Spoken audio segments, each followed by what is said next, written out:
Buddy, what I want to do very quickly here is explain to you how you are going to use Keynote rather than explain everything to record your video.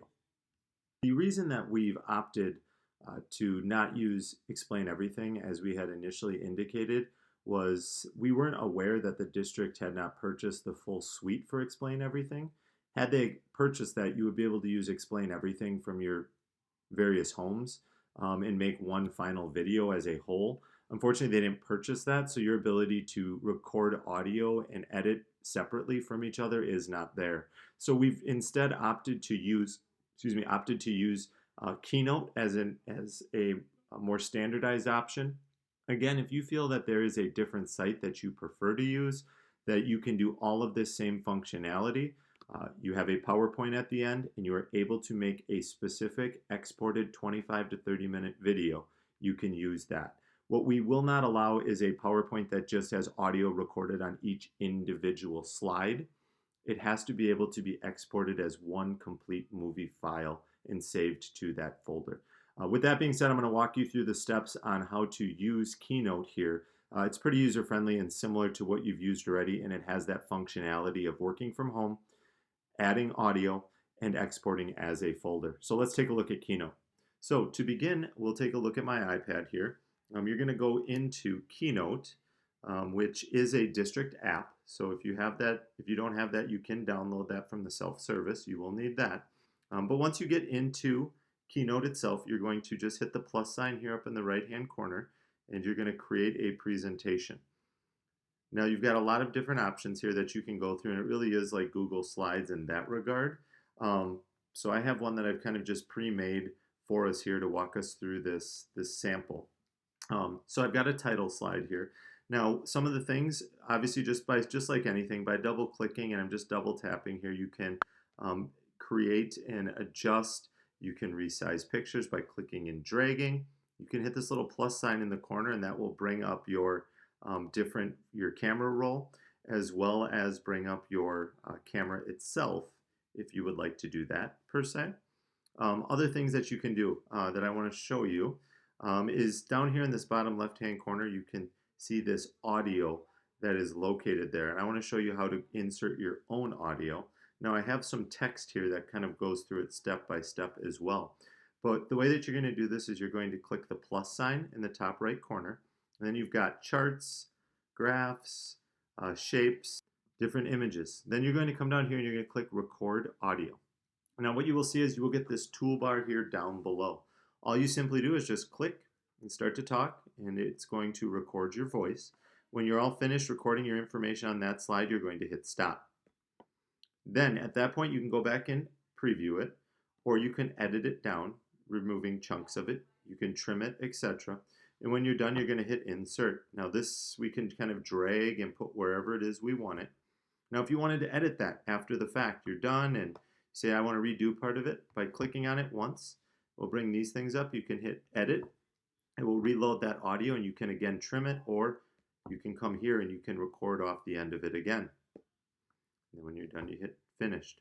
You can do this multiple times on each slide, but I would, for our purposes, just try and do this just one single time per se. So I'm going to remove these other ones that I had as an example. The other thing that I want to show you how to do is to share this project with your partner. So one of the biggest reasons that we are going to use Keynote is not only the export feature, but it is also easy to be able to simultaneously work on this. So to do so, you're going to come up to the right-hand corner and you're going to hit this figure with the check mark. Okay, I'm going to add people in this instance, and I'm going to add people in this case through email. And this is where I need to know what the username or what the email address that my partner has on their iPad. So again, to get that, you're going to go settings and then click on this, and then that email address is what you are going to type in. So you're going to type that in here to the two, and then you are going to send that to them. Then what they're going to be able to do is they will receive an email on their iPad, being sure that they have Keynote updated, the most updated version of it, and set to go. They're going to click on that email. Once they gain access to it, then you guys will be able to simultaneously record videos, make adjustments, insert images, for example, etc.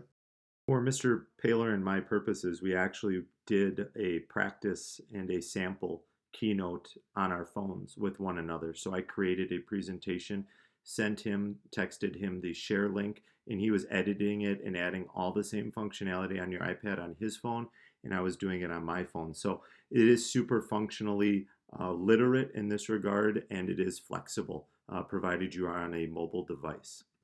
At the end, and this is one of the biggest things that I liked about Keynote, beyond the fact that you all have it and we can work simultaneously from home, is the ability to export. So to do so, you're going to follow these directions. You're going to click the circle with the 3 dots in the right-hand corner. You're then going to hit export, and we're going to create a movie. Now, we're going to, for purpose of size, you're going to want to adjust. It will have it at 1080. We're going to drop it down to 720 so it will export a little bit quicker. We're going to leave the rest of this the same, okay? And then we are going to simply export it, and it's going to create this movie for us. Now, when this is done, I'm going to show you how we can go about sharing this video. So we'll just wait here one quick second. Okay, so once this is done, we are going to share, and we've got all of our different options of how we want to share this. I'm going to share it to Google Drive because that's where you're going to need to share your video eventually. And I'm going to select my account in this case. You can see down here that you can pull up the different files that you want to save it. So I'm just going to save it here. And it is going to then upload that. I'm going to then click upload.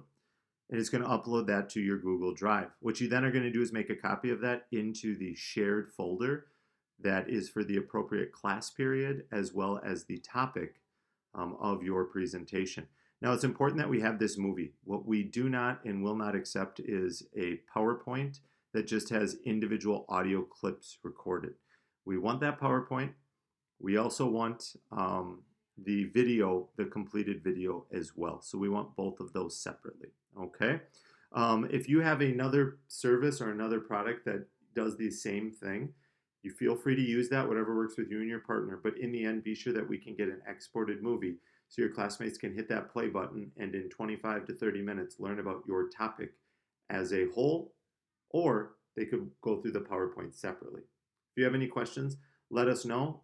Thank you for being flexible with this. We're modifying and adjusting everything in this new environment that we're working in. Chat soon.